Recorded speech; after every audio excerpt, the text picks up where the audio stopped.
በቃ እናት ለሊት ይነሳሉ እሱ ጋር በማድረስ ሰዓት እናትየው የግል ግቢ ነው ብያለሁ ሰፊ ነውና ዛፍ አለ ግቢ ውስጥ ትልቅዬ ዛፍ ከዛ ስነሳ ይነሱና ለሊት ድምጽ ሰማለሁ እሱ ጧ ብሎ ይተኛል አያመጣም ነው እሱ ልጆቹ ራሳቸው ይፈሯቸዋል ማለት ነው ይፈራሉ ሴትዮ እንዲሁም ኃይለኛ ናቸው እንግዲህ እሱ አብሮ ኃይለኛ ያርጋቸውን ያላቀም ኃይለኛ ናቸው በጣም ኃይለኛ ናቸው ከአከራይ ጋር በኋላ በምን የሚጣለው በጣም ኃይለኛ ነገር ናቸውና እኛ አምነን አውቀን እህቶቼም ሁላችንም የተቀመጥነው ነገር ነው ሲጣሉ ራሱ ጻት ፍቅር የሚባል ቤት ውስጥ የለም ከዛ በፊት ሰው አልገባም እንደምታይ ቤቷ ጠባብ ናት ምንድነው ቤት በኩል የሚያወራኝ ሰው አለ ቅጁ ላይ ወንድ አለ ድምጽ የወንድ ድምጽ የሚያወራሽ አዎ ብቻሽን ነሽ አለ እኔም ደግሞ መልሻለሁ እሱ ነው እንደሚገርም እኔ ራሴ አዎ ተኝታለች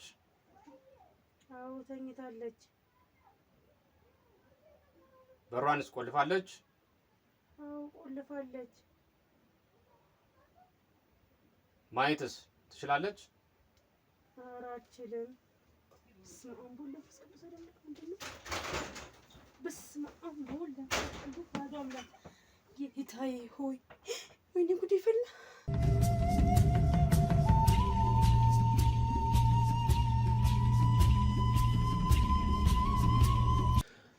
ሰላም ውድ የሲንግል ቤተሰቦች እንደምን አላችሁ እስከደረኝ ዛሬም እንግዲህ በአንድ ጉዳይ አንድ ቤት ውስጥ እገኛለሁ ስለ ጉዳዩ እህቴ በደንብ አብራርታ ትነግረኛለች እናንተ ግን እንደተለመደው ይህንን ቻናል ላይክ ሼር ሰብስክራይብ ያደረጋችሁ አብራችሁን ቆዩ ያው የነገረችን ነገር በተወሰነ መልኩ በጨረፍታ ለኛ ነግራናለች ነገር ግን እናንተም ተመልካቾቻችን ከኛ ጋር እኩል ሰምታችሁ መፍትሄም ደግሞ የምንለውን ነገር አብረን እንድታዩት ስንል ነው እዚህ የተገኘነው ከሷ ጋር ቆይታ እናደርጋለን በጣም እንዳስጨነቃት እንቅልፍ እንዳጣችና ሰሞኑን በቃ ብዙ ነገር እንደሆነች ነግራን ነው እዚህ ቦታ የተገኘነው እንግዲህ እህቴ ያው ዛሬ ተገናኝተናል ያለውን ነገር ምንም ሳትደብቂ ትነግሪንና እኛም ደግሞ መፍትሄ ብለን እናስበው እናደርጋለን እዚህ ከመጀመሪያው ጀምረሽ ስምሽም አልበል ሳራ እባላለሁ እኔ እሺ ሳራ እና ምንም የሚደበቅ ነገር የለም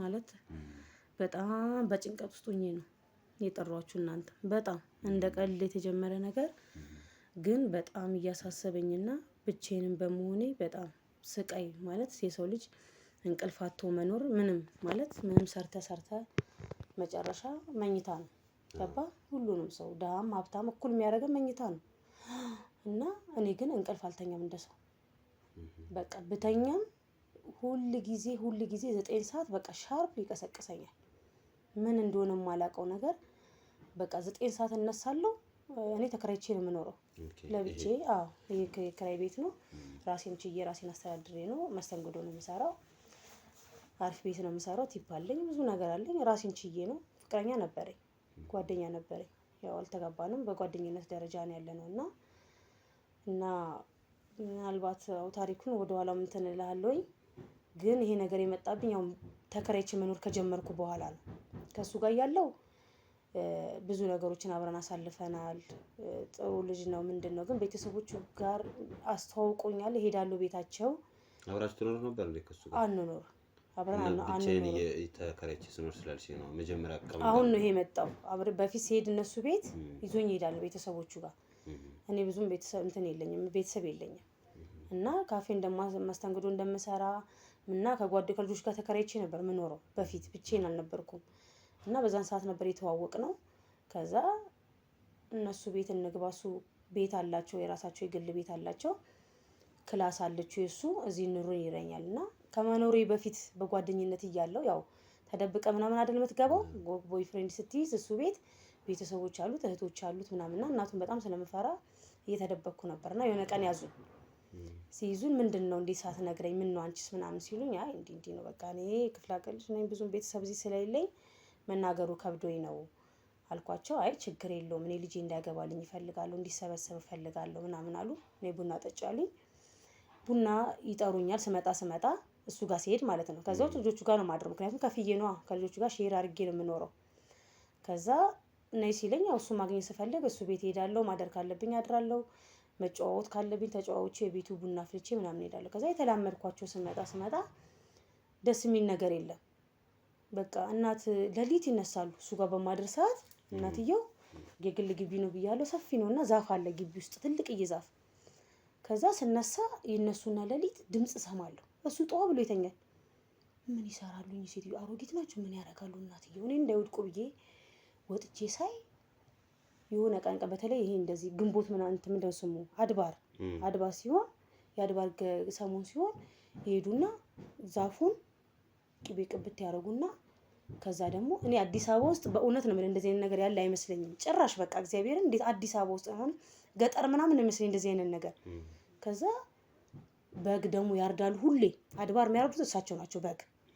እኔ የሚመስለኝ እናት ስለሆኑ ክራይ ቤትም ስላለ ብዙ የሚያከራያቸው ሰርቪሶች ስላሉ ልጆቻቸውን ለማብላት ነው። በልቼም አውቃለሁ እበላለሁም።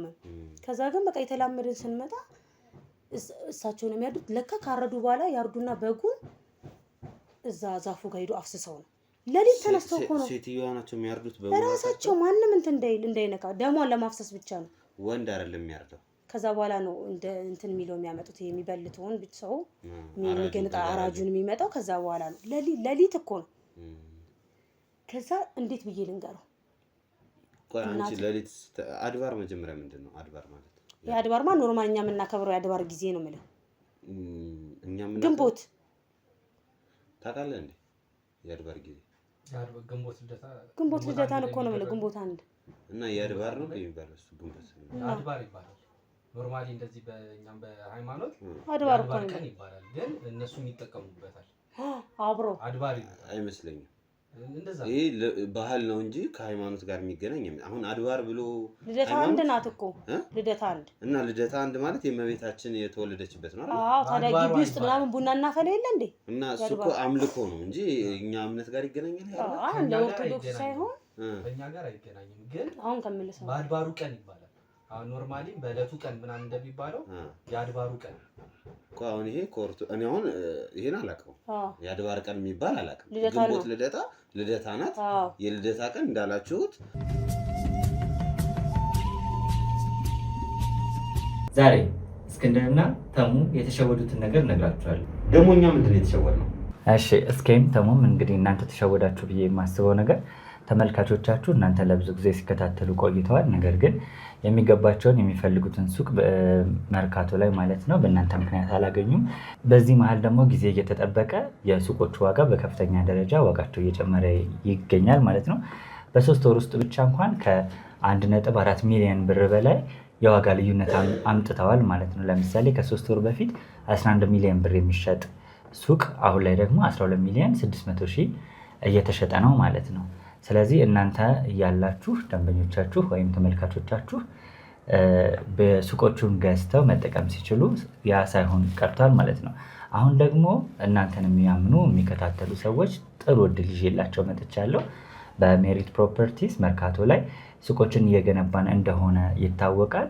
ከ1 እስከ 5ኛ ፎቆች ነው ያሉት። አሁን ደግሞ ልዩ እድል ለበዓል አስመልክተን ይዘን መጥተናል። ይህ ደግሞ ከ11 ካሬ ጀምሮ ሱቆችን መርካቶ ላይ እየሸጥን ነው። 11 ካሬው 5ኛ ፎቅ ላይ ከ2 ሚሊዮን ብር ሙሉ ክፍያ ጀምሮ ይዘን መጥተናል ማለት ነው።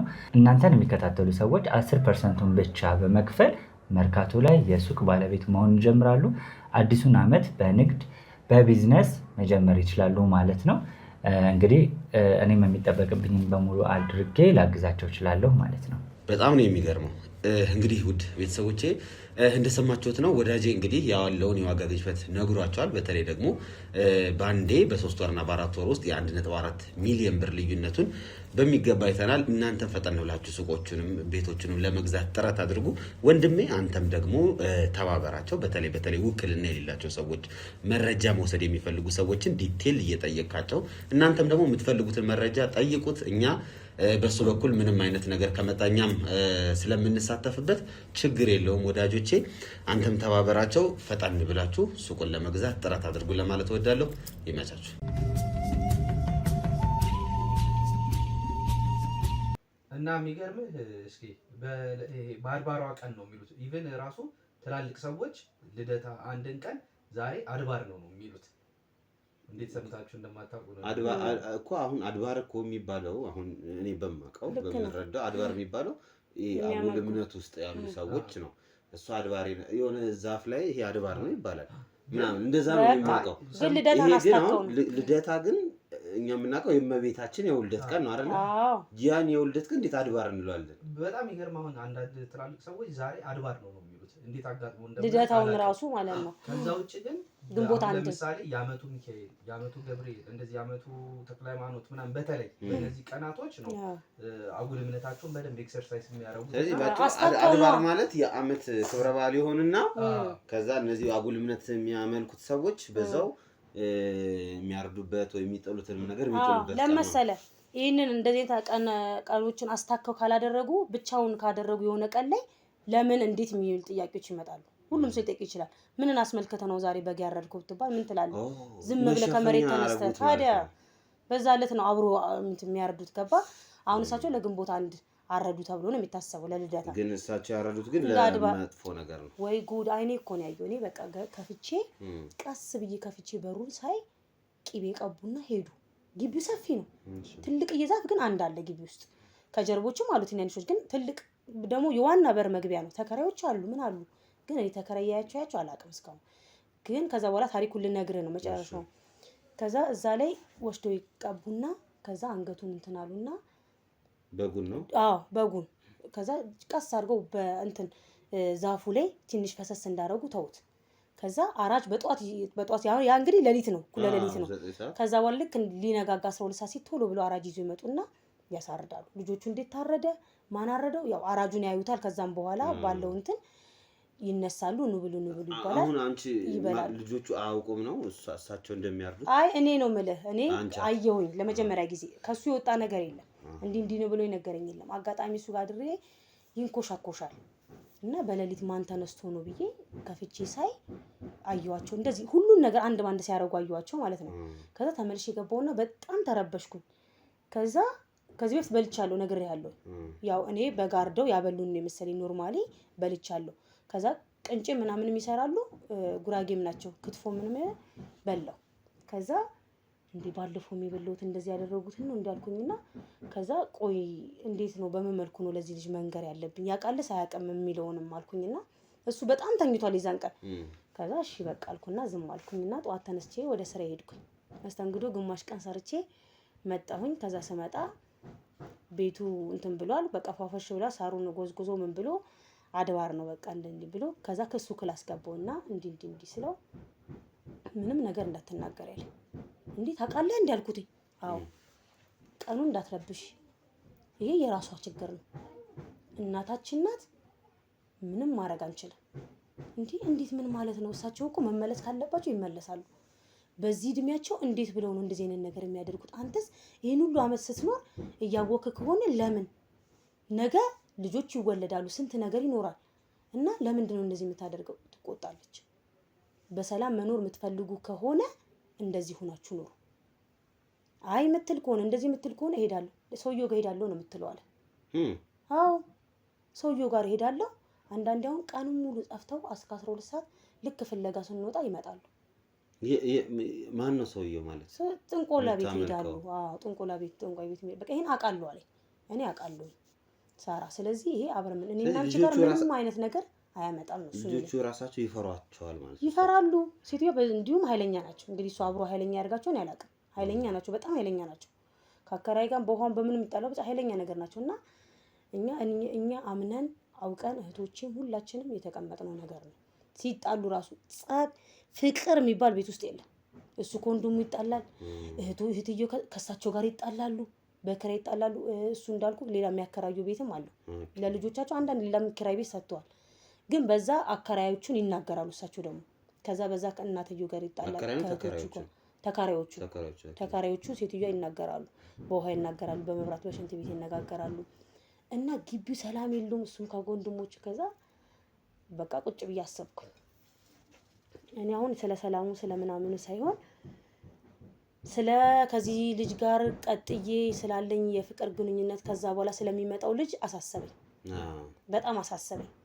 እና እንደውም ይሄኛው አንድ ወንድሜ እንደዚህ የሚሆን አንድ ጠጪ በቃ የሆነ ወንድም አለው ትንሽዬ ዳዊት የሚባል እና እሱ እንደዚህ የሚሆንበት ምክንያት በጣም ነው እሷ የምትወደው እናት ያለ እና በጣም ኮንታክት ስላላት ከሱ ጋር ምናልባት እሷ ስለምትወደው ይሆናል የሰውየው መንፈስ እሱ ላይ አድሮ ብቻ ዝብርቅርቅ ያለ ወሬ በቃ ማለት እኔ ሲነግረኝ ሁሉ ርብሽብሽብሽ ያልኩ ነው የሰማሁት።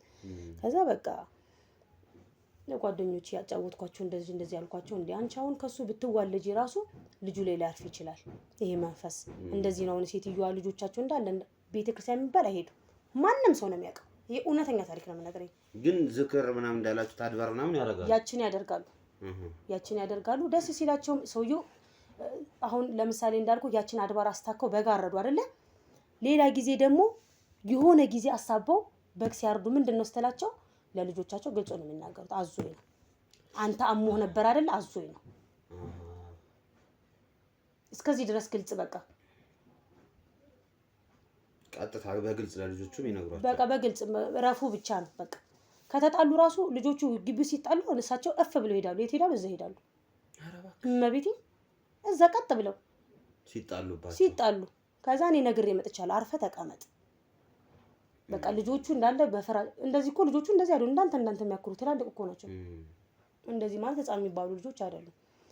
ከዛ አብሬ ካፌ ከምሰራቸው ልጆቹ ጋር እንደዚህ ብዬ ስነግራቸው ይቅርብሽ በቃ አንቺ ለወደፊትሽ አታስቢም ወይ? ልጅም ብትወልጂ ዘር ጭራሽ ብታፈሪ እንደዚህ አይነት ህይወት ውስጥ ነው አብራችሁ የምትገቡት። ከዛ በቃ ነገርኩት፣ አጫወትኩትኝ። እንደዚህ ያሉ በፍጹም እኛ ላይ አደርስም። አንቺ ያምሻል፣ ጤነኛ አይደለሽ። እኔ እሷ ጋር ልሄድ በቃ ከፈለሽ ወይ አለ መብላት ነው በቃ አንበላም እንጂ ምንም አያገናኙን። የራሴ ቤት ነው ያለኝ፣ የራሴ ህይወት ነው ያለኝና እንዴት በዚህ ለሌላ ነገር ፈልገሽ ነው እንጂ መሌት ፈልገሽ ነው አለኝ። አይ አይደለም አሉ። ከዛ ትንሽ ዛቻዎችም ነበሩ ምንም ነበሩ። ለመሌት ራሱ ነው የፈራው የሚናገር ለእናቱ መሰለኝ። አሁን አንቺ መለያየት ምንሽ ቀላል አይደለም። የምትወጂው የምታፈቅሪው ሰው መለያየት ቀላል አይደለም። አዎ ጀስት ሄደሽ እንለያይ ብቻ ነው ያልሽው ወይስ ምክንያት ነው መፈለግ ጀመርሽ? በስጋት ውስጥ እንደሆንኩ ነገርኩት። በጣም እንዳሰጋኝ፣ ምክንያቱም ይሄ አይቼ ነው ሰምቼ አይደለም። እንደገና ደግሞ አንተ አላስተባበልክም። ሁሉንም ነገር ግልጽ አድርገን የነገርከኝ እውነቱ ነው። እሱ ምን መሰለ የሚያስበው እኔ እስካላደረኩት ድረስ ምን አገባኝ ነው እሱ የሚለው። እኔ ደግሞ በእሳቸው ስር ነህ።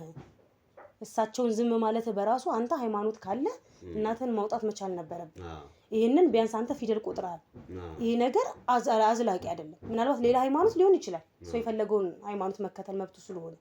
ግን እሳቸው ኖርማሊ በአድ ዝም ብሎ የሚያመልኩ ከሆነ ሰውን ሂደው እንደሳቸው በእሳቸው በእግዚአብሔር ስር የተፈጠረን ሰው የሚያመልኩ ከሆነ አንተ ወንድ ልጅ ነው መገሰጥ መቻል ነበረብህ። እሻት እንደ ልጅ እንደመሆነ እኚህ ሴትዮ እኮ ቢሄዱ አንድ ራሳቸውን ይዘው ነው የሚሄዱት። ግን እናንተ ሁሉ አሁን ተበከላችሁ ሁላችሁ። አሁን ልክ እሳቸው እንደሚያደርጉት ሴቶቹ ወይም ወንዶቹ ያደርጋሉ። ማንንም አያደርጉም። ግን በጣም በቃ የሆነ ነገር እንዳለ ይከብዳል። ቤታቸው በጣም በቃ የሴትዮዋን ቤት ይከብዳል። ልጅቷም ህይወት የላትም። አንድ ናት ሴት ያለቻቸው። የሚገርምሽ እኔም አንዴ እንደዚህ የተከራየሁበት ቤት እንደዚህ አይነት አጋጣሚ አጋጥሞኛልና ሰው ውሸት ነው ይመስላል። ግቢው መሀል ላይ አንድ ዛፍ አለ። አድባር አይነት ነገር ይሄ የሚያመልኩበት እና ሴትዮዋ የሆነ በዓል እየጠበቀች እዛ ቡና ታፈላለች። የሚተራረድ ነገር ይተራረዳል ምናምን። ቂቤ ነው ሲቀቡ አይቻልም። ፈንዲሻዎች እንደዚህ ነው የሚደፋውና በጣም የሚገርመኝ ግን ቤቱ ሰላም የለውም። ልጆቻቸው ምናምን አንዱ ጠጭ ነው፣ አንዱ ደብዳቢ ነው፣ እንደዚህ ናቸው። እንደዚህ ምናምን ነው። እነዚህ ወልደው የተለያዩ። ሴቷም ወልዳለች፣ በእርግጥ የላትም ባል። ሌላም ወንድ አለ፣ እሱም ወልዷል፣ የላትም ባል። ሴት ቢያመጣ ራሱ ይሄዳሉ፣ አይቀመጡም፣ ትተውት ይሄዳሉ። በቃ መጣላት ነው በቃ። እሳቸው ታዲያ ብን ነው፣ ጠዋት ብን ነው፣ ማታ ብን ነው፣ ቀን አላቸው በቃና የልጆቻቸው ልጆች ራሱ ሲታመሙ እሳቸው እዛ ናቸው፣ ሳይጠየቁ ምንም ሳይባሉ እኮ እነሱ እንደ ሰውኛ ሆስፒታል ነው ይዘው የሚሄዱት። እሳቸው ግን ሂደው መጥተው አይሆንም ብለዋል፣ እንዲህ ብለዋል። እኔ ድራማ ውስጥ ምን አይነት ቤት ውስጥ እንደገባሁ ለራሴ ገርም። ምክንያቱም እኔ በዛ መንገድ አላደኩም። ባድግም ደግሞ ማለት ነው ማስተዋል ባለብህ እድሜ ላይ ስትሆን ታስተውላለህ። እውነት አንተ እሳቸውን አቁርበህ የሆነ ነገር ምክንያቱም አንዴ ኦርቶዶክስ ነኝ ብለው መስቀል አድርጓል ሴትዮ። ሃይማኖታችን አትጋፋ ነው ምን ሁሌ። ግን ያደረጉ ያሉት ነገር ለአንተም ጦስ ነው። አሁን አንተ ቁመ መሄድን አትይ። አንተ ብቻ ነው አሁን አንድ ያላገባው ከኔ ጋር ያለው። የእህቶችን እስኪ ቁጭ ብለህ አስበው ህይወታቸውን። በጣም ከሰው የተለየ ህይወት ነው የሚኖሩት። ግን ለነሱ ላይ ታወቃቸው ይችላል። ገባ እዛ ውስጥ ስላሉ ሴትዮዋ በቃ እንደዛ አስረው ልጆቻቸው ሁሉ ታስረው እሳቸው ታስረው ነው ያሉት። ገንዘብ አያጡም። ኧረ መድኃኒዓለም ገንዘብ አያጡም። አንጡም ካላቸው አንጡ ነው ሂዶ ይሰጣሉ። የክራዩን ብር እንዳለ ሰብስበው ሂዶ ሰጥቶ ይመጣሉ። እኔ እንደው ለምን ተከተለ ማትሄደውና ቤቱን ማትሄው አልኩት። እንዴ አንቺ ረፊ እንደዚህ አትሳፈጪ። ይለኛል። ጨረሽ እንደዚህ አትሳፈጪ አምጡ የሚላቸው ጠንቋው ነው። አዎ ገንዘቡን አምጪ ሲላቸው ወስዳ ሰጣለች። የሁሉንም ክራይ ተቀብለው ያላቸው ቀን ክራይማ በሁሉም በወቅቱ ይከፍላል እኮ ዛሬ አንጭ ብሎኝ ነው ካሉ ለተከራይ ብቻ ነው የማይነግሩት። ልጆቻቸው ኦልሬዲ ያውቃሉ። ለልጅቷ ከነገሩ ይሰጣሉ። በቃ ብር ከፈለገ ከፈለገ እርድ ሄዶ ያርዳሉ። ከዛ እሳቸው ግን ገንዘብ ያገኛሉ። ሁሌ ያገኛሉ። እንዴት እንደሆነ አይታወቅም። እውነቴን ነው የምነግርህ። በእውነት ይሄ እውነተኛ ታሪክ ነው የምነግርህ። እውነቴን ነው የምልህ እና በቃ የራሴ ህይወት ነው። እኔ ግን እግዚአብሔር አወጣኝ። በቃ እንዴት ነው የሚሻለው ብዬ ነገርኩትኝ እና ለትንሽ ጊዜ ካፌ ጓደኞቼ በቃ አሁን አንተ እንደዚህ እንደምታውቀው ታሪክ ነገሩኝ። አብዛኞቹ የገጠር ልጆች ናቸው፣ ከክፍለ ሀገር የመጡ ልጆች ናቸው። ወጥ ቤት ምን የሚሰሩት እና ያው ቁጭ ስንል ለሻይ እናወራለን። ሰውነ ታወራለን መስሪያ ቤት። ከዛ በቃ እንደዚህኛ ሀገር እንዲህ ነበር እኮ እንደዚህ ምናምን ያሉ እኔ ፍራቸው ውስጥ ገባሁ። ከዛ ደግሞ ለመጠንከር ሞከርኩኝ። ማለት ሁለት አይነት ሰው ሁኜ መኖር አልችልም እና በቃ ፈጣሪው እርዳኝ። እኔ ለምንድነው ተከራይቼ መኖርም አልችልም ወይ በቲፒ እንኳን ክራይ መክፈል መቻል አለብኝ እና እኔ ለአንድ ነፍሴ መሆን ካልቻልኩኝ ለምን ህይወቴ ማበላሸው እናም ብዬ ከራሴ ጋር ተማከርኩኝ። እነሱ ማበረታቱኝ።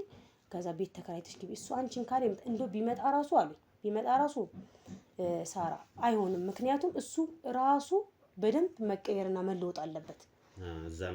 እዛ ነገር እሱ አለመሄዱን ነው ያሰበው።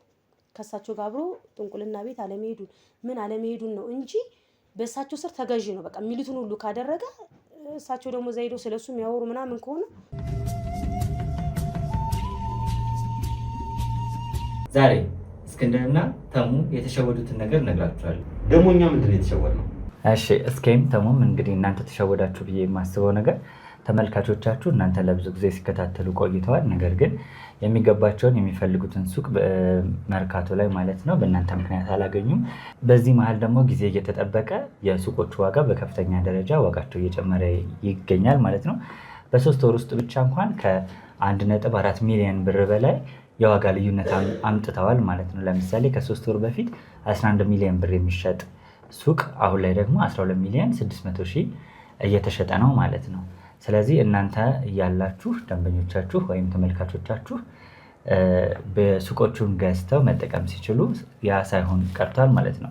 አሁን ደግሞ እናንተን የሚያምኑ የሚከታተሉ ሰዎች ጥሩ እድል ይዤላቸው መጥቻለሁ። በሜሪት ፕሮፐርቲስ መርካቶ ላይ ሱቆችን እየገነባን እንደሆነ ይታወቃል። ከ1 እስከ 5ኛ ፎቆች ነው ያሉት።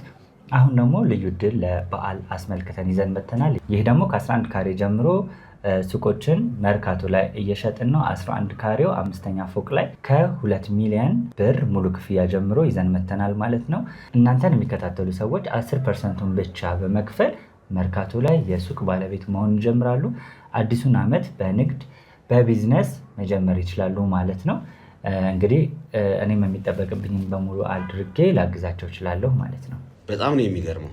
እንግዲህ ውድ ቤተሰቦቼ እንደሰማችሁት ነው ወዳጄ እንግዲህ ያለውን የዋጋ ግሽበት ነግሯቸዋል። በተለይ ደግሞ በአንዴ በ3 ወርና በ4 ወር ውስጥ የ1.4 ሚሊዮን ብር ልዩነቱን በሚገባ አይተናል። እናንተም ፈጠን ብላችሁ ሱቆቹንም ቤቶቹንም ለመግዛት ጥረት አድርጉ። ወንድሜ አንተም ደግሞ ተባበራቸው። በተለይ ውክልና የሌላቸው ሰዎች፣ መረጃ መውሰድ የሚፈልጉ ሰዎችን ዲቴል እየጠየቃቸው እናንተም ደግሞ የምትፈልጉትን መረጃ ጠይቁት። እኛ በሱ በኩል ምንም አይነት ነገር ከመጣኛም ስለምንሳተፍበት ችግር የለውም ወዳጆቼ።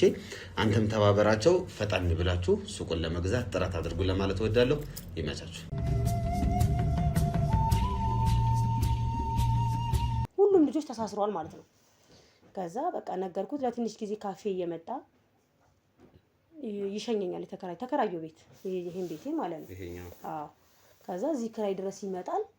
በርጋ ይደርሳል፣ ይመለሳል። አስቢበት ይለኛል። አይ እያልኩኝ ከዛ እየተላመድኩ ስመጣ ተውኩት። በቃ ተውኩት፣ አስጠላኝ።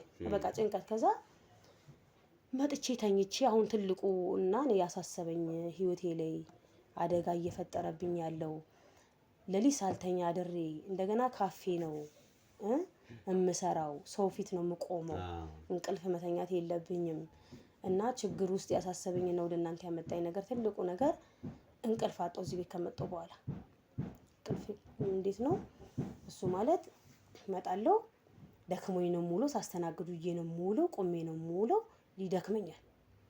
መጣሁ፣ እገባለሁ፣ ራቴን እበላለሁ፣ ተኛለሁ። መጀመሪያ ቆንጆ እንቅልፍ ነው የምተኛው። በቃ ተኛለሁ። ከዛ 9 ሰዓት ላይ ሰው በቃ ልክ እንደ ሰው ይቀሰቅሰኛል። ይቀሰቅሰኝና ብድግ ብዬ ምንድነው ምንም ነገር የቃዠው ያወራው ምንም ያልኩ ሰው ያወራው የጠራኝ ይመስለኛል። ወይኔ ጌታዬ ምንድነው የዚህ ልጅ ነገር ወደ እኔ መጣ እንዴ? ምንድነው በቃ ሴትዮዋም ያሳስቡኛል። የሱም እኔ እዛ ቤት እግሬ ስለረገጠ ነገሮች ተከትሎ ይመጡ እንዴ? በቃ ጭንቀትና ጭንቀት ብቻ። እሺ ዛሬ እንዲሆን የሰው ልጅ እኮ አንድ ቀን ሊባትት ይችላል። ነገም ደግሞ እንደዚሁ ማታ በሰላም አሁን ደክሞኛል ብዬ ላለማሰብ ራሱ ሞክራለሁ። 9 ሰዓት ላለመነሳ ማለት ነው። በቃ ዛሬ ደክሞኛል ብዬ ነው ለራሴ የምነግረው። በቃ ደክሞኛል ልተኛ በቃ ብዬ ላለመብላት ሁሉ ራት አንዳንዴ በቃ ልተኛ አሁን እንደተኛው በዛው ይዞኝ እንደሄድ ማለት ነው እንቅልፍ 9 ሰዓት ሲል ቀሰቀሰኝ። እነቃለሁ። ከዛ ቤቱ ነው ያለው ምን በቃ ሰው ያለ አብሮኝ ይመስለኛል። ድምጽ የተሰማኝ ይመስለኛል፣ ያስጨንቀኛል። ከዛ አሁንም ይሄንን ነገር ወስጄ ለጓደኞቼ በቃ ጭንቀት ውስጥ ገባሁኝ። እንደዚህ አለብሽ ራስ ምታት ኧረ በስመ አብ ራስና ራሴ ብቻ በቃ ራሴ ሊፈነዳ በዛ ጠዋት ለሊት ተነስቼ ከሌሊት 9 ሰዓት ራሴን ነው ማስረው። ከዛ ውሃ ነው ማደርገው ቅጥቅጥ የሚያደርግ ራስ ምታት በቃ የማይለቅ እዚህ ጋርና እዚህ ይዞኝ ራሴ ሊፈነዳ። ወይኔ ጌታዬ ምንድነው የሚሻለኝ? ከዛ ልክ ሊነጋጋ ሲል ይተወኛል። ተነስቼ ወደ ስራ ሄዳለሁ። ከዛ እንደዚህ እያልኩኝ በቃ እንትን ሲለኝ ጓደኛና ጓደኞቼ እነሱ ናቸው ማንም ሰው አላውቅም።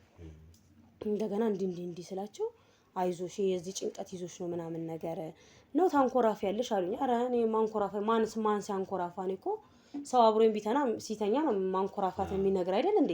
እኔ በራሴ ማንኮራፋቴን በምን አውቃለሁ ምናምን ስላቸው ልጆቹ እንደዚህ አፕሊኬሽን እኮ አለ አንቺ ከፈለሽ ለምን አታወርጂም? ስታንኮራፊ ለሊት ከቃዠሽም ምን ካልሽም የሆነ ሰው ወደሽ ነው እንደቀልድ በቃ ማለት ነው። ልጆቹ ወደሽ አፍቅረሽ እንኳን ብትለፈልፊ ለሊት ይሄንን አፕሊኬሽን አውርጂውና ድምጽሽን ቅድት አድርጎ ያስቀምጥልሻል አሉ። ኧረ እባካችሁ ምናምን ነገር ውሸታችሁ ነው ስላቸው ኧረ እውነታችንን ነው ከፈለሽ ሞክሪው አሉኝ። እሺ ብዬ እንደቀልድ ያንን አፕሊኬሽን ማውረድ ከዛ ወረድኩኝና እስኪ ምንድነው የሚቀዳኝ እስኪ ድምጼን አንኮራፋል አላንኮራፋው የሚለው ይዤ መጣውና ያንን ሞልቼ ድምጼ ቀርቶ እንዲያሳድረኝ ማለት ነው። ሞላውና ማታ ተኝቼ ጧብዬ እንቅልፍ ተኝቻለሁ። እንደዚሁ 9 ሰዓት ቀሰቀሰኝ ሳይነጋ ብድግ እንዳልኩኝ ወደዛ አላየሁም። አሁን በቃ ስልኬ እስኪ ምን ቀርቶ ይሆናል ያልኩኝና ያንን ፕሌይ ብዬ እንትን ስልኩን እንትን ስለው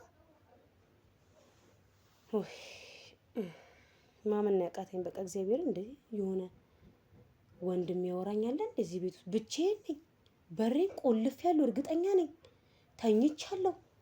ከዛ በፊት ሰው አልገባም። እንደምታይ ቤቷ ጠባብ ናት። ምንድነው ቤት በኩል የሚያወራኝ ሰው አለ። ቅጂው ላይ ወንድ አለ ድምጽ የወንድ ድምጽ የሚያወራሽ አንቺ አዎ ምን ብቻሽን ነሽ አለ። እኔም ደግሞ መልሻለሁ። እሱ ነው እንደሚገርም እኔ ራሴ አዎ ብቻዬን ነኝ ብዬ መልስ ሰጥቼዋለሁ። እንዴት እንደዚህ ሊሆን ቻለ? ጭራሽ ሌላ ጭንቀት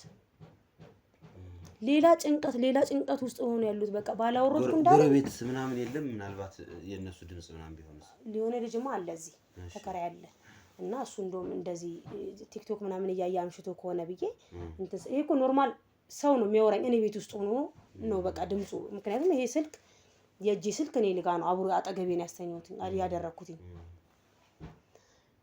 እኔ የሱ መጠየቅ ብቻ ቢሆን ራሱ ያው ነው ሰው ነው ትፈራለህ። ማን ነው እኔ ድምጽ ስልክ ላይ የገባው ድምጽ ስላለ የኔ መመለስ በዛ እንቅልፍ ልብ ውስጥ ሆኜ እንዴት እንደሆነ ባላውቀውም አዎ ተኝቻለሁ። ብቻሽን ነሽ አዎ የሚል እንደዚህ አይነት ቅጅ አገኘሁ። ቀጥታ በቃ ወደ ስራ ይዤ ልጆቹን ሳሰማቸው ተደናገጡ። እነሱ ያሰቡት የማንኮራፋት ምናምን ቀልዱን ነው እንደዚህ ታንኮራፊ ነበረ ምናምን የሚለውን ታሳየናለች የሚለውን ነው እነሱ ያሰቡት።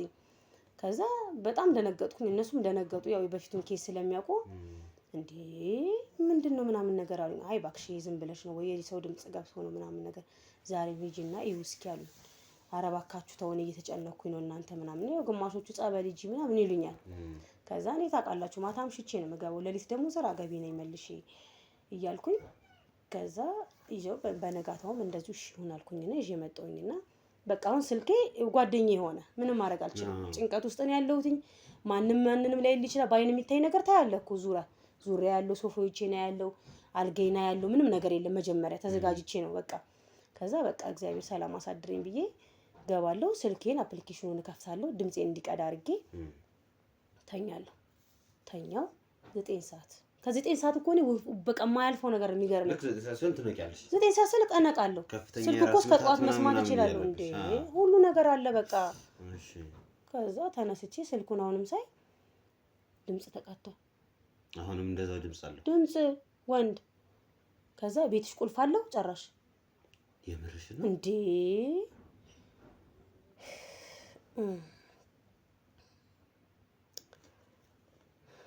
ብዬ እንደምነግረን ያላቀም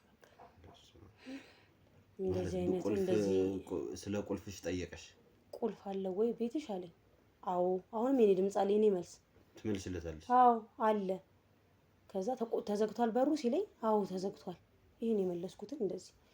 ከዛ በቃ ከዛ ውዴ አልቻልኩም። በጣም አቃተኝ። በጣም ተረበሽኩኝ። በቃ ለማስፈቀር ነው ስራ ራሱ አልገባውኝም። ተነስቼ ሄድኩና ለልጆቹ እንዲህ ስላቸው በቃ ለምን እንደዚህ አታደርጊም ወደ እናንተ ያመጣኝ። መጀመሪያ ለፖሊስ አመልክችም ያለኝ። ከዛ ይሄ ምን ይመለከታል?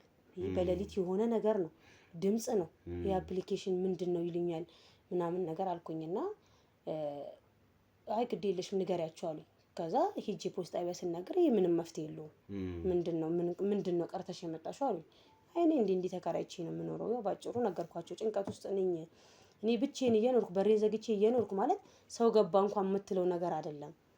እና እንደዚህ አይነት ድምጾችን እሰማለሁ ምናምን ነገር ሰች አይ ይሄ መረጃ በቂ አይደለም፣ እንደዚህ አይነት ነገር እኛ እንትን አንልም ማለት መንፈሳዊ ነገር ሆነባቸው። አዎ። እኔ ደግሞ ካሜራ ኬት አምጥቼ እገጥማለሁ? እኔ ምስኪን አንድ ደሃ። አዎ እኔ ምስኪን ደሃ ነኝ። ካሜራ የሰው ቤት ክራይ ቤት ውስጥ አምጥቼ ካሜራ የምገጥምበት ነገርም የለም። በቃ ከጭንቀት ለመዳን ከፈለሽ ይሄ ካልሆነ በስተቀር በካሜራ እይታ ውስጥ ካልሆነ በስተቀር ምንም ማድረግ አንችልም። አንቺ አሁን ይሄ ነገር ሲደጋገምብሽ የወሰንሽ ውሳኔ የለም ወይ? ቤት መቀየር ወይ ዘመድ ቤት መሄድ ምናምን የሚለውን ነገር አላሰብሽም? ይሄን እያሰብኩኝ ነው። አሁን ሰው ለምንድን ነው ለእነሱ ሚዲያ ማትነግሪያቸው? እስኪ እንደዚህ አድርገው እነሱ ይከታተሉልሽ። አልሆነ ደግሞ ይሉኛል እኮ ሰው አረ ቤቱን ለቀሽ ውጪ፣ አረ ሳራ በእናትሽ ይሉኛል። ማለት ሌላ ቦታ ሄደሽ ሌላ ቦታ ኖርማል ሆነሽ እዚህ ቦታ ብቻ ነው የሚያቃዥሽ። ታዲያ ሌላ አሁን የት ሄደሽ ታውቂያለሽ? ከዚህ ቤት ውጪ ያደርሽበት እንዴ? እንደዚህ ሰፈራኮ ጓደኞች ጋር ታዲያ አድራለሁ እኮ። አዎ እንዴ እኔ እኮ እንዲህ እንደማወራ ቀላል እኮ አይደለም። እኔ እኮ ያን ያሳልፍኳቸው ጭንቀት ሰዓቶች ብዙ ናቸው። እንደዚህ እንደቀላው ዛሬ ኧረ መድኃኒዓለም። በዛ ላይ ብቻህን ሆነ በዛ ላይ እንደዚህ አይነት ነገሮች ብቻ አብሮኝ የመጣው ነገር የሄድኩበት መንገድ እና እኔ ማንም ሰው እንደሚወደው ወድጄ የሆነው ልጁን ግን በቃ የሄድኩበትና ያየሁት ነገር ያደኩበትም አይደለም። እንደ ወሬ ብሰማም ያን ያህል በእድሜ ብዙም እንደዚህ አይነት ነገር አሰማውም ነበረ። ሁለተኛ አይኔ አይቷል ሴትዮዋ እንደዚህ አምልኮ ሲያረጉ። ሲቀጥል አዲስ አበባ ውስጥ ያለም አይመስለኝም፣ ገጠር ነው የሚመስለኝ። በእኔ ያለ እንደዛ ስለሆነ ገጠር ውስጥ ነገር ነው የሚመስለኝ። አዎ እንደዚህ ያለ ነው ያልኩት። እና በሳቸው ጊዜ ራሱ የደነገጥኩት እኔ ይበቃኝ ነበር ለመደንገጥ። በጣም በቃ በእውነት ነው የምልህ በጣም ነበር ማለት። እንደውም ሰው የዛኔ ልጆቻቸው ይወቁ እንጂ ተከራይ ምናምን አያውቅም። ምክንያቱም በደንብ ነው እንደዚህ አድርገው ዛፉን ቅብት ታረጉትና ያው እናንተ እንደምትል ፋንዲሻ ምናምን የለም። በቃ ዝም ብሎ እንዳይታይ ቅቤውን ቅብት አድርጎት ማን ልብ ብሎ ያለ ያን ዛፍ ቅቤ ነው ማንኛው ደሙንም ዛፍ ሰው በጉ እኮ የታረደው ሌላ ቦታ ጋር ነው መሀል ሜዳ ግቢ ውስጥ መጥቶ ነው። እና ለካ ይሄን እያደረጉ ነው አልኩና ያ ነገርም ስላለ ውስጤ እንደዚህ አልኩ እንጂ ጓደኞቼ ጋር ሄጄ ሳደር ሰላም ነው ማድረው። ምንም ነገር የለም እንዴ። ድጋሚ አንዳንዴ እኮ ወደዚህ ለመመለስ እፈራለሁ፣ ግን ክራይ ከፍዬበታለሁ እንዴ። ቀድሜ ደግሞ መካፍለው ነኝ እንዳልቸገር ስል ቲፕ ሳገኝ ስለማጠራቀም ቶሎ ብዬ 2 ወር 3 ወር ቀደም ብዬ ከፍላለሁ። ይሄን ቤት እንዴት ትችሉታ? ለዛ ብዬ ዝም ብዬ አንድ ቀን ውጭ ባደር ማንም የሚቆጣኝ ሰው የለም። እኔ ልየው ብዬም አይቻለሁ። እዛ ቤት ነው ታዲያ። እዛ ቤት ምን አለ ሳራ? እዛ ቤት ብቻ ምን አለ? ሰውየው ጓደኛሽ መጥቶ የሆነ ነገር አስቀምጥ ይሆን ይሉኛል። የሌላ ሰው እንዳትሆኝ እንደዚህ አለ። ድምፁ ምን አይነት ነው ማለት ሰምተሽ? ወፍራም ጉንን ያለ በቃ የሚረብሽ ድምፁን ትልክልንና እንስማው አይደለ? አዎ ይሻላል። እንደዛ እናድርገውና አሁን ጭንቀኔ ለእናንተ ስልክ ያደገምኩ ነው እንጂ አይ እኔን አፕሊኬሽን ትሬክ ይሆናል አይደለ? የተቀዳ እሱን እንሰማው እንጂ አሁን ላይ አልችልም። አሁን ለመጨረሻ ጊዜ በጣም ያስፈራኝ ያስደነገጠኝ ብለሽ ደግሞ የነገርሽኝ ነበር። ምንድነው ያደረግሽ መጨረሻ ላይ? አሁንማ እንደዛው አደረኩኝ። አፕሊኬሽኑን ከፈትኩኝ፣ ተኛሁኝ። 9 ሰዓት አናቱ ላይ እንቀሰቀሰኝና በሩን ከፍተሽ ውጪ አውራኝ እንደዚህ ብሎ በሩን ከፍተሽ ውጪ በባዶ እግሬ ወጥተሽ ኧረ በስመ አብ። ከዛ ወዲህ እኮ ነው እናንተ ነው በቃ በባዶ ወሬ ተነስቼ ሩጬ ወጥቼ ከዛ በኋላ ያለኝን ድምጹን ነው የምነግርህ። እዚሁ ውጪ ብሎኝ ወጥቻለሁ። ለካ እኔ መውጣቴን አላውቅም ሌሊት እና ቁልፉ ሴት ነው ያስቀመጥሽው? ቁልፍሽን ታውቂዋለሽ ግን ስትመጪ የት ነው የምታስቀምጪው አለኝ። አበባው ስር አስቀምጬልሃለሁ፣ አበባው ስር ነው ማስቀምጠው ብዬ እውነቱን ንግር ይሄን ሁሉ ድምጽ ቀድቼ ጠዋት ስነሳ እኔ በባዶ እግሬ ወጥቻለሁ። ከፍተሽ ውጪ ሲለኝ ለካ ወጥቻለሁ። ሌሊት በእንቅልፍ ልቤ ወጥቻለሁ። ሄደሻል? አዎ። ለሱ ግን መልሱን ሰጥቼው ቁልፉን የት እንደማስቀምጥ ሰጥቼው እኔ የተኛውን የመሰለኝ ወጥቻለሁ። ሌሊት ስመጣ በባዶ እግሬ ከግቢ ወጥቼ ሰው ሁሉ ጎረቤት ምን ሆነሽ ነው ሲሉ ዝም አልኩ። የመርካቶ ነጋዴዎች ጩኸት ተሰማ። በ2.4 ሚሊዮን ብር ጠቅላላ ዋጋ የንግድ ሱቆችን መንግስት በ70/30 ፕሮጀክት ከሜሪት ፕሮፐርቲስ ጋር በመተባበር 6500 ካሬ ላይ ያረፈ ዘመናዊ ሞል ከ11 እስከ 32 የካሬ አማራጮችን የያዘ በውስጡም በቂ ፓርኪንግ፣ ሊፍት፣ ስቶር፣ ካፍቴሪያ ምን ይሄ ብቻ በሙሉ ግንባታ ጥንቅቅ ብሎ ምንም አይነት የጋራ መገልገያ ሳናስከፍሎ በኔት ኤሪያ ብቻ አቅርበንሎታል። ግንባታውን ቀድመን የጀመርን በመሆኑ በ12 ወር ማስረከባችንም ለየት ያደርገናል። ሳይቀደሙ ለመቅደም ቅናሹም ሳያበቃ ይደውለው።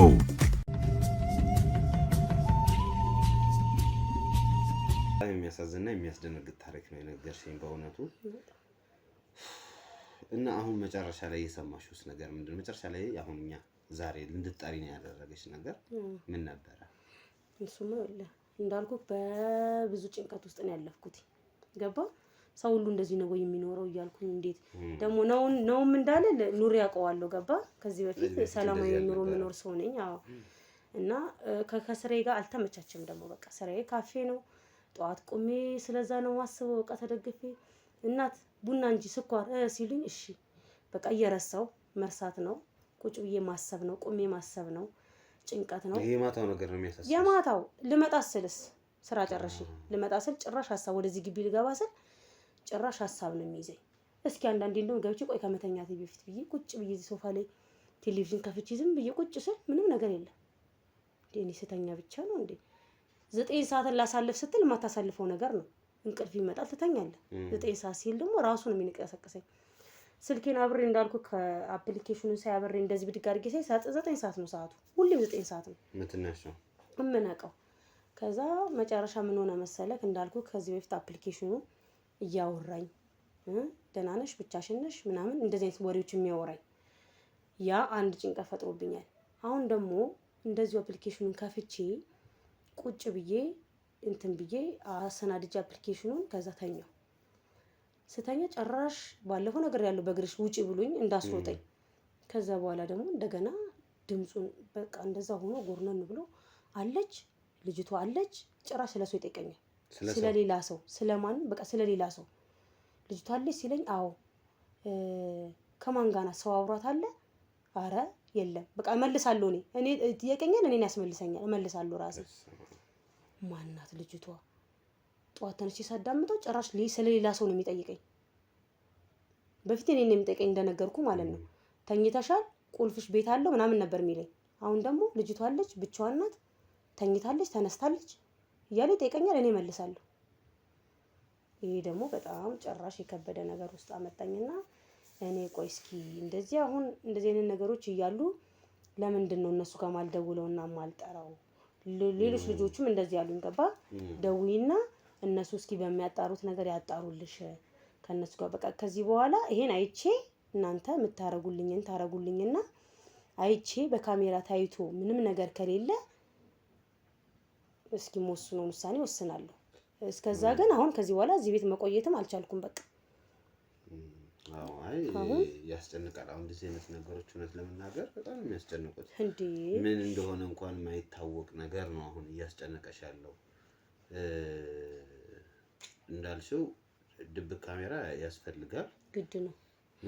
ስለዚህ እኛ ድብቅ ካሜራ እናስቀምጣለን እዚህ ቤት። እሱን ነው እኮ ለእናንተ ነው የመጣሁበት ጉዳይ። ወደ ዋናው ነገር እናንተ ጋር እንደዚህ ነው። እኔ ስለ ካሜራ ማውቀው ነገር የለም ገባ። እኔ በሱቅም ገበያ የሚጂ ገዝቼ ግጣሚ ብትለኝ አልችልም። ሙያውም ምኑንም የለኝም ገባ። ስለዚህ ሰው እኮ እንደ አይጥ ኩሽኩሻ እኮ ራሱ ይረብሻል። እንኳን አይደለም ሁሉ ጊዜ እተኛለሁ ብለህ እያሰብክ እንቅልፍ ማጣት እንቅልፍን በቃ አተክ መዋል እንዴት ብለህ የማይቻል ነገር ነው። በዛ ላይ ደግሞ ሀሳብ ምንድነው የሚቀሰቅሰኝ? ማነውስ የሚያወራኝ የሚለው ነገር ጭንቀት። በቃ እኔ ምንም ምግብ ራሱ እየበሉ አይደለም። በቃ ጭንቀትና ጭንቀት ብቻ። ቤቱንም ለቅቄ እንዲሄድ አሁንም እንትን ድል እናንተ እስኪ በድብቅ ከመራ ለአንዴና ለመጨረሻ ጊዜ አንደኛ ቤት ኪራይ ከፍያለሁ ብያለሁ ቀድሜ። ስለዚህ ሊና የምወስነውን ውሳኔ ወስናለሁ።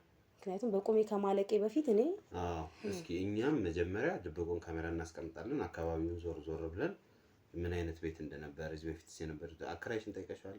ኧረ እኔ ሰላም ነው አለኝ እሱ። ሰላም ነው ምንድነው አንቺ ብቻ ሌሎቹ ሰላም እየኖሩ አይደል ወይ? ከፈለሽ ቁልፍ ልቀይርሽ ብሎ እኮ ቁልፉም ተቀይሯል። የቤቱ ቁልፍ ተቀይሯል እንዴ? የመጀመሪያ መስሎ ቀየርኩኝ ከጭንቀት የተነሳ። እስኪ ወይ በቃ ቁልፉን ቀይርልኝ፣ ምክንያቱም እኔ እንዲያወራው አላልኩትም በአፕሊኬሽን ቁልፍ አለሽ ምናምን ብሎ ስላወራኝ ይሄን ስለማቀኔ ቀይርልኝ አልኩት። ሙሉን የእጀታውን ቀይሮልኝ ቁልፉም ተቀየረ። ያው ነው። ጥሩ። አሁን እንዴት ነው የምናደርገው መሰለሽ? ያው ሌሊቱን ሙሉ ስለሚሆን ቀረጻው ሪከርድ አድርጎ የሚያስቀምጥ ድብቅ ካሜራ ነው የምናስቀምጠው። ሪከርድ ያርግና ያለውን ነገር ጠዋት ነው የምናየው። እሺ እኛ በጠዋት እንመጣለን። በጠዋት እሺ የተቀረጸው ነገር ምንድነው ምናምን የሚለውን ነገር እንትናለን። እኛ ደግሞ ዛሬውኑ ዝም ብለን አንሄድም። የአካባቢውን ሰዎችም እንዲሁም አከራይሽን እናናግራቸዋለን ስላለው ሁኔታ መፍትሄ ነው ብለን እንወስናለን። እና ደግሞ የፍቅረኛሽን ጉዳይ አንዳንዴ ምን አለ መሰለሽ፣ አሁን የፍቅረኛሽ ጉዳይ እንዳልሽው እያስፈራራሽ ምናምን ቢሆን ኑሮ ስቲል አሁንም ማለ ያ ነገር እንላለን። ግን አሁን ተለያይታችኋል። እሱም የራሱን ላይፍ እየመራ ነው እንደነገርሽን፣ አንቺም የራስሽን ላይፍ እየመራሽ ነውና ወደዛ ይሄድም ይችላል አናቅም፣ ላይሄድም ይችላል። ግን ሞስት ፕሮባብሊ ይሄ ትራውማው ስላለ ሴትዮዋ የምታደርገው ነገር ምናምን የሚያስጨንቅ ነገር ስለሆነና እንዳልሽው ደግሞ ሴትዮዋ አንቺ እሱን እንድታገቢው ፈልጋ እዚህ አስጨንቃ ልታስወጣሽም ፈልጋም ሊሆን ይችላል፣ አናቅም። ዞሮ ዞሮ እሱን ነገ ነው የምናጣራው። ዛሬ አጣርተን ነገ ላንቺ እንነግርሻለን። አሁን ግን ተነስተን ድብቅ ካሜራውን ይሻለኛል። ይሄ ረፍት ማገኘው እኔ እኮ ቤቱ ክራይ ነው። በዚህ ጊዜ ክራይ ቤት አላገኝም። በቃ አንድም እንደዚህ ቶሎ ወስኜ እንዳልወጣ ያደረገኝ ከዚህ ቤት የለም። ቤት እንደምታየው ነው። ግን ደግሞ ከጤናና ከራስ ምክንያቱ ራሴን አጥቼ መኖር አልችልም እኮ። እኔ አልተኛውበትም እኮ ቤቱ ነው አልተኛበት። ጭንቀት ላይ ነው ያለሽ። ኧረ በስመ አብ ወልድ። እውነት ለመናገር ያስጨንቃል። በተለይ እንኳን አሁን ይሄ ወደ ተመልካቾቼ ብቻችሁን ከሆናችሁ ሊያስፈራችሁ ይችላል። ማንም ሰው ብቻውን ስለዚህ ጉዳይ ሲሰማ 9 ሰዓት ላይ እየተነሳው ራሴን ያመኛል የሚለውን ነገር የሚያስጨንቅና የሚያስፈራ ኃይለኛ ራስ ምታት ኃይለኛ ለተወሰነ ሰዓት ይዞክ የሚሄድ የሚመስል በጣም ኃይለኛ። ከዛ በኋላ ነው መለስ ያለ የሚሄደው እንጂ በቃ ኃይለኛ ይኸው ተነስቼ ቡና ሻይ ለመጣድ ራሱ አያስችለኝም። ስቶቭ ጋር ለመድረስ አያስችለኝም። ይከብዳል በጣም በቃ ይሄን ይይዘኝና ይዞኝ ለረጅም ሰዓት። ከዛ በኋላ እዚህ አይነት ነገር ውስጥ አሉበት። ኧረ የሉም እንዴ ነገር እኮ ደውለሽ ጠይቀሻቸዋል ስላጋጠመሽም ነገር ነው? ያው ነው እያደግክ ስትሄድ እኮ ትሰማለህ። እናቶች አይናገሩም እንዳልኩ ነው። ልጆቹ ምናልባት እንደዚህ አሁን ያልኩክ የጓደኛዬ ፍሬንድ የነበረው እናት በተግባር የሚያደርጉን ነገር ስላለ ሊሆን ይችላል እሱ ሂዶ የጠየቀው ወይ ደግሞ ዝም በሉ የተባሉ። እኔ ከልጅነቴ በሃይማኖቴ በስርዓት ያደግን ልጅ ነን። ምንም ሰምተንም ምንም አይተንም አናውቅም። ስለዚህ ተደበቀም ካለ እኮ እንጠይቃለን። እሱ ችግር የለውም። ምንም የሚያገናኘው ነገር የለም። ምንም ነገር የለም። እኔ ራሴን እችላለሁ ብዬ ትምህርት ውጤት ስላልመጣልኝ ራሴን እችላለሁ ብዬ ነው እዚህ በቃ እንትን እያልኩኝ የማታ እየተማርኩኝ እንትን እላለሁ ብዬ መጥቼ ነው። ከዛ ጋርም አልተመቻቸልኝም። ይሄ ደግሞ ሙሉ ቀን ካልሰራው ብሩ አጠጋቢ አይደለም። ለዛ ነው ትምህርቴን ከነጭራሹ አቋርጬ ሙሉ ለሙሉ መስተንግዶ ላይ የገባሁት። እስኪ በእርግጥ በፊት መስተንግዶም ሲሰራ አጠቃላይ የሚባል አለ መሰለኝ። እነሱ ጋር ነበር የምትኖሪው መሰለኝ። ታዲያ ልጆቹ ጋር አብሬ ያልኩህ እኮ ይጋራዛ። አሁን ግን ተከራይተሽ መኖር ስትጀምሪ ነው እንደዚህ አይነት ነገር። እንትን ስትል እኮ ያስጠላል። ሁሌ ከሰው ጋር እኮ የጋራ ኑሮ በጣም ነው የሚያስጠላው። የስንቱን አመል ችለህ ነው እቃ ይጠፋሃል ምናምን እንደዚህ አይነት ነገሮች። እኔም ደግሞ በቃ የተማርኩ ሰው ነኝ። ሁሉን ነገር ማቀነኝ ነገር ራሴን ለውጬ እንትን ብዬ እንደውም እዚህ ትንሽ ደህና ስለሆኑ ነው እነሱ እንጂ ጠባብ ቤት ነበር የምወደው እኔ። ግን ያው በቃ ተገኙ ችግር የለውም በቂ ነው ይሄን ቢሆን። እስኪ እንግዲህ ውድ ቤተሰቦቼ ያው ሳራ ያጋጠማትን ነገር የሰማችሁትን ይመስላል። እውነት በሌሊት እየመጣ የሚያናግራት ሰው አለ ወይ? ወይም አካል ምንድነው የሚያናግራት ነገር ምንድነው እየመለሰችለት ያለውን ነገር የሚለውን ነገር እናያለን። ከዛ በፊት ደግሞ ድምጾቹን ለእናንተ እንልክላችኋለን። እስኪ ስለ ድምጾቹም ስሙ። ድምጾቹን ከሰማን በኋላ ድብቁ ካሜራ ይቀጥላል። እኛ አጠቃላይ ሁኔታው ስለ ቤቱ ስለ እሷም አካባቢው ላይ ስላለው መጥፎም ጥሩም ነገር እናጠያይቃለን። ስለ ፍቅረኛዋም መረጃዎችን እንሰበስባለን። ነገ ጠዋት ደግሞ ለሷ ያለውን ነገር የምናሳውቃት ይሆናል።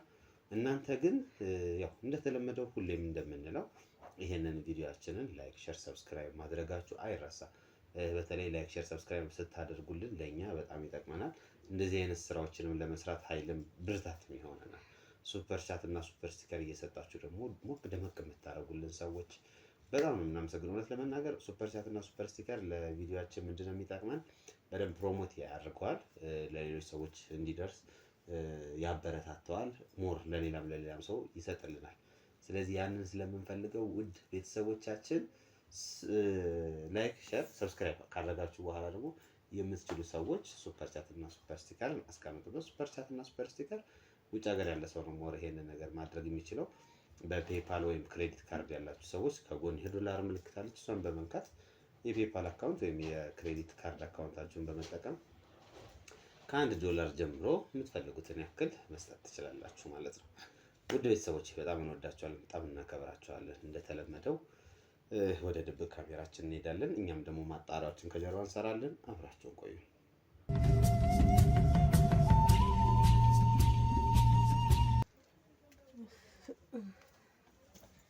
ደግሞ መሸልኝ እስኪ ልተኛ።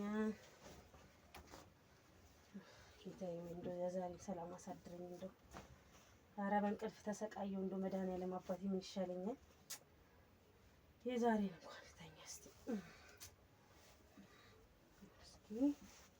የደውልላት እንዴ ለጓደኛ እስካሁን ያልደወለች 4 ሰዓት ሆነ እኮ። ተኛ ነኝ። ተመስገን ጌታ፣ ሰላም አሳድረኝ ጌታዬ።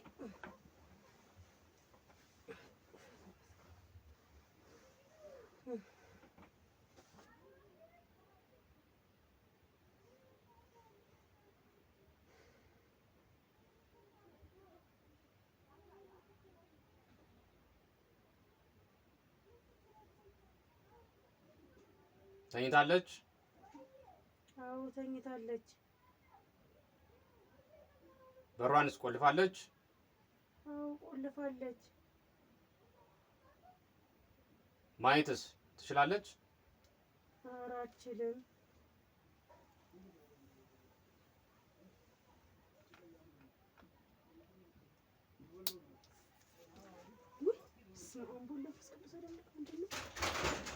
በስመ አብ ወወልድ ወመንፈስ ቅዱስ አሐዱ አምላክ።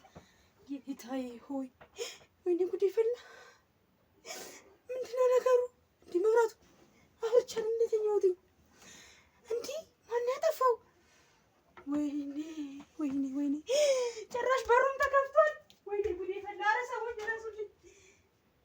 ኧረ ሰዎች ውይ! ኧረ ድረሱልኝ! ወይኔ ጉዴ ፈላ። በሩ ተከፍቷል። ጭራሽ ቆልፌ ተኝቼ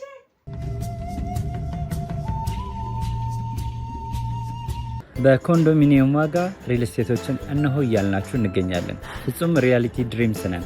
ህልሞን ወደ እውነታ የሚቀይሩበት ትክክለኛ ቦታ ከ7.5 ሚሊዮን ብር ጀምሮ ከኋላ እየተገነባ ያለው ለመጠናቀቅ ቢበዛ 2 ወር አለበለዚያም ደግሞ በ1 ወር የሚረከቡትን ቤቶችን ለእናንተ አዘጋጅተን እየጠበቅነው እንገኛለን።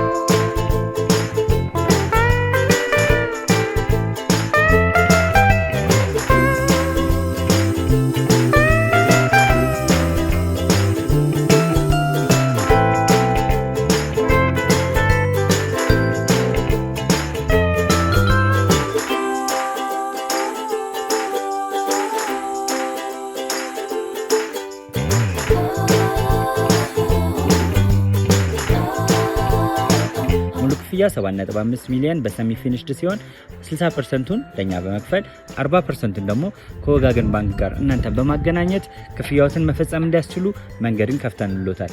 የመኖሪያ ቤቱን ስናስረክቦት የተበጣጠነ ፓርኪንግ፣ የራሱ በቂ የሆነ ጄኔሬተር ያለው በአንድ ህንፃ ላይ 2 ሊፍት የተገጠመለት እንዲሁም ደግሞ ከርሰ ምድር የወጣለት ምቹ ለመኖር ተስማሚ የሆነ ህንፃን ገንብተን እናስረክቦታለን። ለበለጠ መረጃ ደግሞ ከታች በሚገኙ ስልክ ቁጥሮች ይደውሉልን፣ መገናኘት እንችላለን።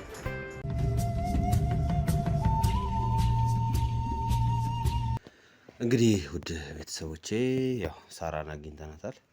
እንዴት አደርሽ ሳራ? እግዚአብሔር ይመስገን። አዳር እንዴት ነበር? ስሳቀቅ ነው ያደርኩት። በሬ ተከፍቶ ጠበቀኝ።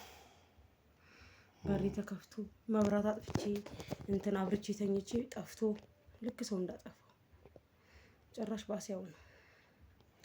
አዎ እንግዲህ ያው ድብቁን ካሜራ እኛም አየ ነው ከመጣን በኋላ እንዳልሽው አንቺ ስትናገሪ አለ አንቺ ትመልሽለታለሽ። ምንም አካል የለም፣ የቆመ ሰው የለም፣ ምንም አይነት እንቅስቃሴ ቤትሽ ውስጥ የለም፣ ሰው የለም ምንም ያለው አንቺና አንድ ሰው የሆነ ድምጽ ይመጣል፣ ጎርነን ያለ ድምጽ ብቻዋን ናት ወይ ምናምን የሚል ጥያቄ ጠይቃታል። የምትመልሺው ግን አንቺ ነሽ። አዎ ብቻዋን ናት። እኔ አንቺ ነሽ። አዎ ቤቱ ተቆልፏል። አዎ ተቆልፏል።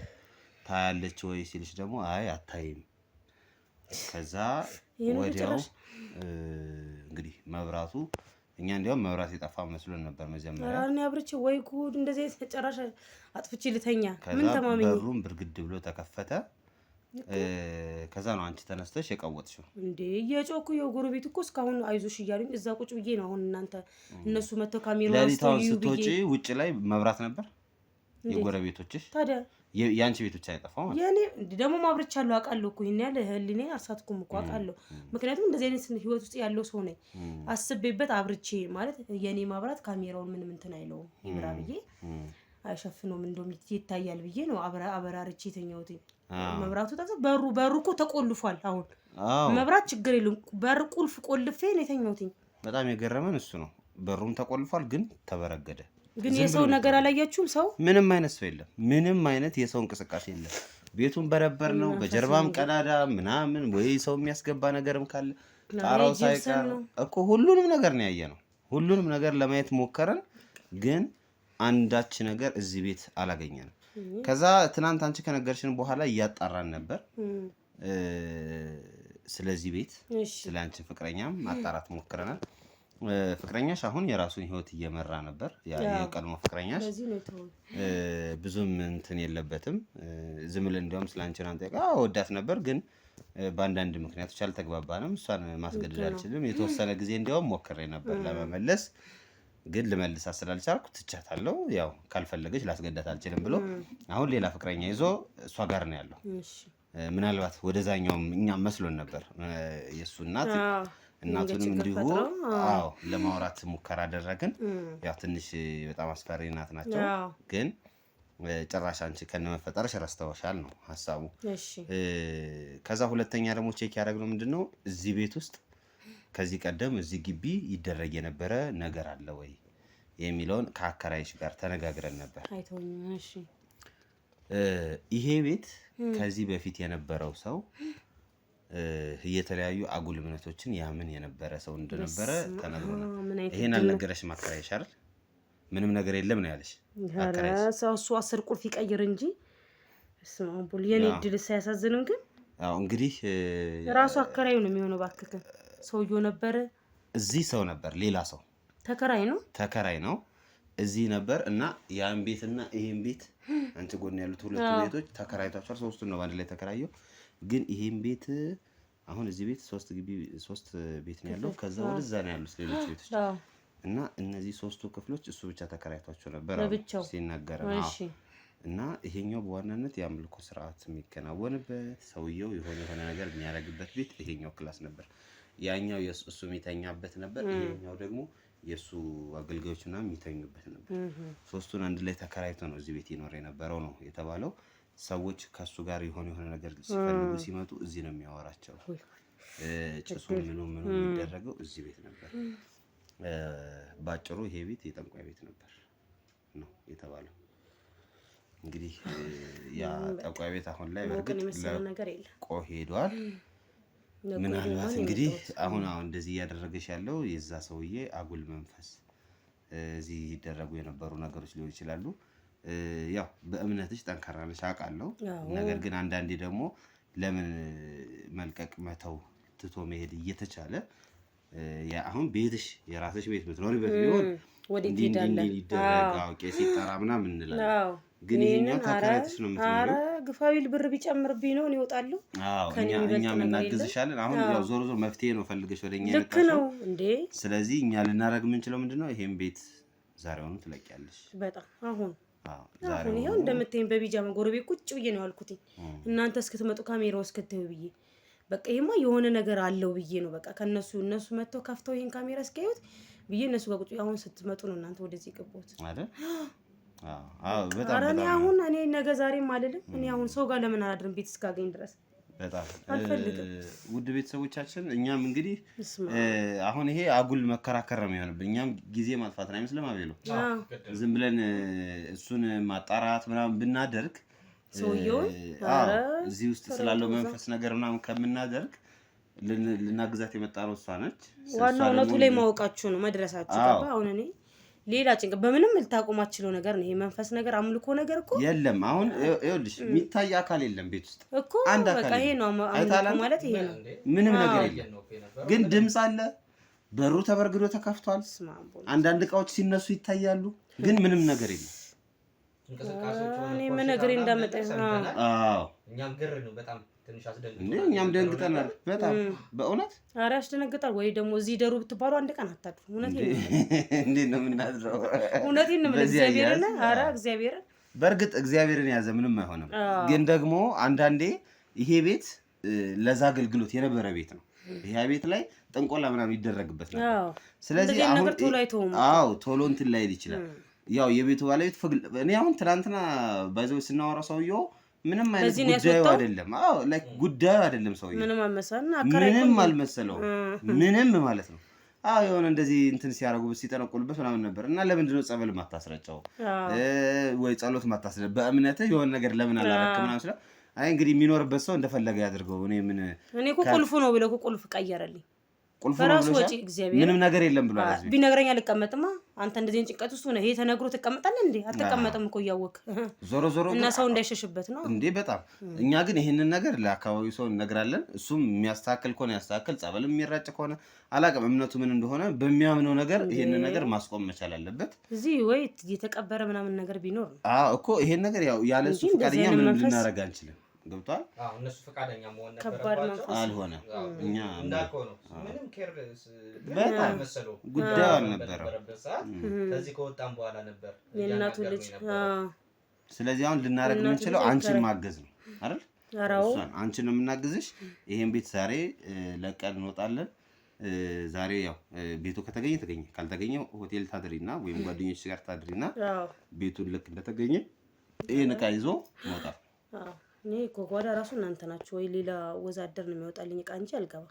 ችግር የለውም። እዚህ ያሉትን ነገሮች በሙሉ በሰው እንትን እንዲሆን እናደርገዋለን ብያ ራሴ አሁን 2 ክፍል መሆኑ አልተመቸኝም። ስለ እኔ ብቻዬን ነኝና አንድ ክፍል ቅልብጭ ያለች ነበረ። ግን ሳገኝና ቤት እጦት ሲኖር እሺ ብዬ ዝም ብዬ ገባሁ። ጓደኞቼ ምናምን ሲመጡ ያድራሉ ብዬ ማለት ነው። አሁን አዲስ አበባ እየሰፋ ነው እና በፊት ገጠር የነበረ ቦታ ነው ይሄ። አሁን ከተማ ነው። ገብቶሻል? አሁን በፊት ያ ጥንቆላው ምናምን የሚያደርግበት ሰው ከከተማ ወጣ ብዬ ነበር። አሁን ግን እንዴት ገባሽ ግን እዚህ ቤት? በደላላ ነው እኮ ትንሽ እኮ እንትን አለብኝ። እሷ ስትላቸው ከነበሩት ነገሮች ጋር ያው ሲገጥማት የነበረ ነገር አለ አይደለ? ሴትዮዋ ምናምን ነገር እዚህ ቤት ራሱ አገባብሽ ራሱ ትንሽ እንትን አለብኝ። አሁን ግን ያ እነዛ ሰዎች ሌላ ቦታ ነው የሚኖሩት። አንድ አካባቢ ምናምን ቢሆን ጠቁሞ ነው ተላላ። እንደዚህ አድርገው ነው ይባላል። አይ ሌላ ቦታ እኔ በደላላ ነው ያገኘሁት። በደላላ ነው ቤት የማገኘው እኔ ሲጀመር። በጣም ነው የሚያሳዝነው። ዞሮ እንኳን እንግዲህ ታወቀ። ምናልባት ሰው ለእንደዚህ ነው ቶሎ የሚለቀው። ቶሎ ይለቅ ነበር። እዚህ ቶሎ ቢለቁ ነው 2 ክፍል አሁን በርካሽ አግኝቼ በእኔ አቅም እኮ የገባሁት 2 ክፍል ቤት አታገኝም በዚህ እኮ። ለዛ ነው እሱም አይናገረው። እግዚአብሔር ርካሽ ነው ከሌላው ቦታ ርካሽ ነው። 2 ክፍል አይተዋል። አንድ መኝታ ቤት ላይ ሳሎን አለኝ። ለዛም ይሆናል ሜቢ የረከሰው ሰው እንትን እያለ። ለማንኛውም በቃ እንኳን እንትን አለን እንኳን አተረፍሽ። ዋናው እሱ ነው። እግዚአብሔር አስቦኛል። እውነት ጠዋት ማታ ነው የምጸልየው። አሁን አንቺ ጸበል ያስፈልግሻል፣ መጠመቅም አለብሽ። በዋናው ነገር እሱ። ምክንያቱም ይሄ ቤት ውስጥ ያለው ነገር እኛም ራሱ አሁን ደፍረን መግባታችን የምሬን ነው። ቀን ነው ብላችሁ እንትን መጽሐፍ ቅዱስ ምናምን ይዘን ነው የገባነው። ይጨንቃል ወይ ጉድ ይጨንቃል። ሁላችንም ያየነው ነገር ስላስፈራን ስላስደነገጠን ነው። እንግዲህ ይሄንን ካልን አንቺም በመጨረሻ መናገር የምትፈልጊው ማስተላለፍ የምትፈልጊውን ተናገሪና ያው ወደ መፍትሄ ነው። እኔ እግዚአብሔር ይመስገን እውነት በጊዜ ነገር መገኘቱ ለእኔ ጥሩ ነው። ቀላል አይደለም ያሳለፍኩት ነገር። በጣም ብዙ ጊዜ ነው በጭንቀት በእንቅልፍ ስሰቃይ የነበረው እና እኔ የምለው ሁሉንም ሰው በእምነቱ ይጽና ነው ማለት። ይሄ እምነት አይደለም፣ ቋሚ ነገር አይደለም። ሰውን ማምለክ አይችልም፣ በየትኛውም ቢሆን ማለት ነው። በየትኛው እንደውም አንዳንዴ እግዚአብሔር ባዕድን ነገር የሆነ ይሄ ድንጋይን ተጃጅሎ ሰው ቢያመልክ ይሻላል። እግዚአብሔርን ሰውን ባንታ በእግዚአብሔር አምሳሉ የፈጠረውን እንዳንተ የሆነውን ሰው ያ ሰው ያደርግልኛል ብለህ ያን ሰው ለዛ ሰው ሄዶ መስገድ ምን ማለት የልጆችን ህይወት የቤተሰብን ህይወት ማበላሸት ይሄ ጭራሽ የማይሆን ነገር ነው።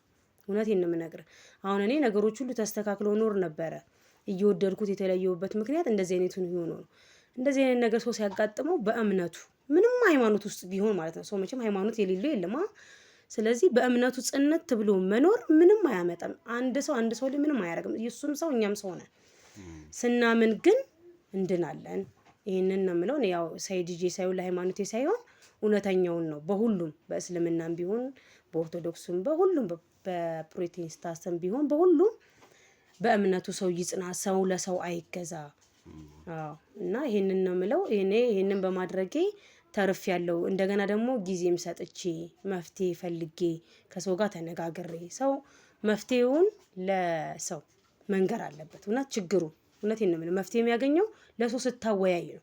እኔ አሁን ወደ እናንተ ባይጠቁሙኝ ወጣት ነኝ፣ ስልክ አለኝ፣ አያለሁ ሁሉን ነገር። ግን በእንደዚህ ባጭር ጊዜ በእናንተ እንደዚህ ካሜራ ገጥማ አሁን ሰው እንደዚህ አይነት የጨነቀ ነገር ቢኖረው በካሜራ የሚታይ ነገር ነው። ማንም ሰው እንደዚህ አይነት ተራ ቤት ውስጥ ካሜራ መግጠም አይችልም፣ አያውቀውምም። ስለዚህ ግን ወደ መፍትሄው ብንሄድ አሁን ቴክኖሎጂው እንትን ብለዋል። ብዙ ነገሮች አሉ የተጨነቁ በትዳርም ዙሪያ በምንም ዙሪያ ያሉ ሰዎች ቢኖሩ ወደ እናንተ ሚዲያ ቢመጡ መፍትሄ ቢያገኙ ብዬ እመክራለሁ። አመሰግናችኋለሁ። ቀላል ነገር አይደለም። አንድ ሰውም ቢሆን ማትረፍ ቀላል አይደለም። እውነት ነው። እንግዲህ ውድ ቤተሰቦቼ እንደዚህ አይነት መንፈሳዊ ነገር ውስጥ ያላችሁ የጨነቃችሁ ሰዎች ያው በእምነታችሁ የመጀመሪያው ጠንክሩ ነው። ከዚህ የዘለለ ምንም ልንል አንችልም። እዛ አካባቢ መራቅ የምንችልበት ሁኔታ ከተፈጠረ ደግሞ መራቅ። አንዳንዴ የማይሆኑ ነገሮች ላይ ኢነርጂያችንን፣ ጊዜያችንን፣ ጉልበታችንን ማጥፋት የለብንም። እንግዲህ እህቴ እኛም እንግዲህ ቶሎ ስላወቅሽው ደስ ብሎናል። በቀጣይ በሌላ ፕሮግራም እንገናኛለን። እሷን አሁን ሰፖርት እናድርጋት። ውድ ቤተሰቦቼ ላይክ፣ ሼር፣ ሰብስክራይብ እንዳይረሳ። ሰላም